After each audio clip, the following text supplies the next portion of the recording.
In today's video, I am going to teach you how to enable Real Dark mode in Google Chrome for all websites.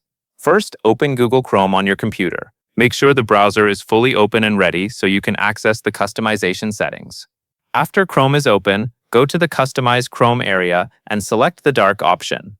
This changes the browser appearance to a dark theme, which gives Chrome a darker interface and helps reduce the amount of bright light on the screen.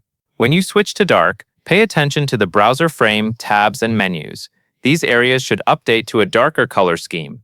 This helps create a more consistent viewing experience while you browse.